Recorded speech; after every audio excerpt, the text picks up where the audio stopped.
السلام علیکم ورحمۃ اللہ وبرکاتہ۔ تراویح کی نماز کا طریقہ۔ سب سے پہلے اس بات کو دھیان میں رکھیں کہ تراویح کی نماز یہ بہت آسان نماز ہے، ہماری عام نمازوں کی طرح یہ بھی نماز ہے، یہ کوئی مشکل نماز نہیں ہے۔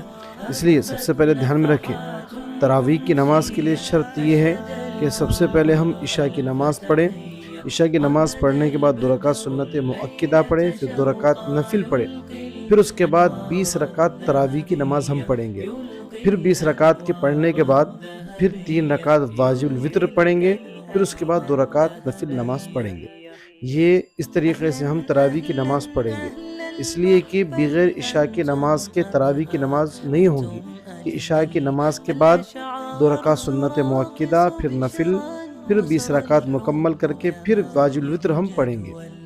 اس لیے سب سے پہلے دھیان میں رکھیں، نیت اس طریقے سے کریں گے، نیت کرتا ہوں میں 2 رکعت نماز تراویح کی سنت مؤکدہ، خاص واسطے اللہ کے رخ میرا کعبہ شریف کی طرف اللہ اکبر کہہ کر ہاتھ باندھ لیں۔ دھیان رہے، نیت دل کے ارادے کا نام ہوتا ہے اور زبان سے جو بولا جاتا ہے وہ استحضار ہوتا ہے، یعنی ہم کس عبادت کو انجام دے رہے ہیں اسے استحضار کہتے ہیں۔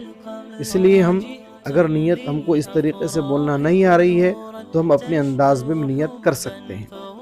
تو ہم نے 2 رکعت کی نماز کی نیت کر لی، اور ہم چاہے 2 رکعت کر کے بھی نیت کر سکتے ہیں، چاہے 20 رکعت کی نیت ایک ساتھ میں بھی کر سکتے ہیں، دونوں طریقے سے صحیح ہے۔ تو سب سے پہلے ہم تکبیر تحریمہ کہہ کر ثنا پڑھیں گے، ثنا کے بعد سورہ فاتحہ پڑھیں گے، پھر سورہ فاتحہ کے ساتھ میں جو ہم کو صورت یاد ہے وہ صورت ملائیں گے، پھر رکوع کریں گے، پھر 2 سجدے کرنے کے بعد 1 رکعت ہماری مکمل ہوگی۔ پھر جب دوسری رکعت کے لیے کھڑے ہوں گے، بسم اللہ الرحمن الرحیم پڑھیں گے، سورہ فاتحہ پڑھیں گے، پھر دوسری صورت پڑھیں گے، صورت ملائیں گے، پھر رکوع کریں گے، پھر 2 سجدے کریں گے، پھر اتحیات میں بیٹھ کر اتحیات، درود شریف، دعائے معصورہ پڑھ کر سلام پھیر کر اپنی نماز کو مکمل کر لیں گے۔ یہ 2 رکعت ہماری مکمل ہو گئی۔ دھیان میں رہے کہ تراویح کی نماز کوئی مشکل نماز نہیں ہے، عام نمازوں کی طرح ہی نماز ہے۔ بس دھیان رہے کہ تراویح کی نماز ہمیں 2 رکعت کر کے پڑھنا ہے 20 رکعت تک، تو یہ 2 رکعت ہماری مکمل ہو گئی۔ اسی طریقے سے ہم کو باقی کی 18 رکعتیں بھی 2 رکعت کر کے ہم کو نماز مکمل کر لینا ہے۔ اب دھیان رہے کہ جو صورتیں ہمیں یاد ہے، کسی کو 10 صورتیں یاد ہے تو وہ ترتیب سے صورتوں کو پڑھے۔ اگر علم ترا سے سورہ یاد ہے تو ہم پہلے رکعت میں علم ترا کا سورہ پڑھیں گے، دوسری رکعت میں لیلاف قریشین کا پڑھیں گے، تیسری رکعت میں ارایت الذی پڑھیں گے، چوتھی رکعت میں انا اعطینا کا پڑھیں گے، 5ویں رکعت میں قل یا ایھا الکافرون پڑھیں گے، 6ٹھی رکعت میں اذا جاء نصر اللہ کا پڑھیں گے، 7ویں رکعت میں تبت یدا کا پڑھیں گے، 8ویں رکعت میں قل اللہ احد کا پڑھیں گے، 9ویں رکعت میں قل اعوذ برب الفلق اور 10ویں رکعت میں قل اعوذ برب الناس پڑھیں گے۔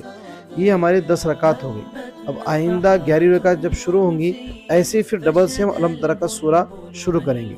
دھیان رہے، اگر کسی کو صرف 2 صورتیں یاد ہے، ایک مثال کے طور پر کسی کو علم ترا کا سورہ یاد ہے اور انا اعطینا کا سورہ یاد ہے، تو وہ پوری 20 رکعت میں علم ترا اور انا اعطینا کا سورہ کے ساتھ میں اپنی نماز کو مکمل کرے گا، کہ پہلی رکعت میں علم ترا کو پڑھیں گا اور دوسری رکعت میں انا اعطینا کے سورہ کو پڑھیں گا۔ ایسی ہر 2 رکعت میں اس طریقے سے سورت کو مکمل کر کے نماز کو مکمل کر لیں گے۔ اگر کسی کو والضحیٰ، القاریعہ، پھر علم نشرہ، تو جس کو بھی جیسی صورتیں یاد ہے وہ ترتیب سے صورتوں کو نماز میں پڑھ کر اپنی 20 رکعت کی نماز کو مکمل کریں گے۔ اور ہر 4 رکعت پر ہم تراویح کی دعا پڑھیں گے۔ تراویح کی دعا یہ ہے کہ سبحان الملک القدوس، سبحان ذی الملک والملکوت، سبحان ذی العزت والعظمت والہیبت والقدرت والکبریاء والجبروت، سبحان الملک الحی الذی لا ینام ولا یموت، سبوح قدوس ربنا ورب الملائکۃ والروح، اللہم اجرنا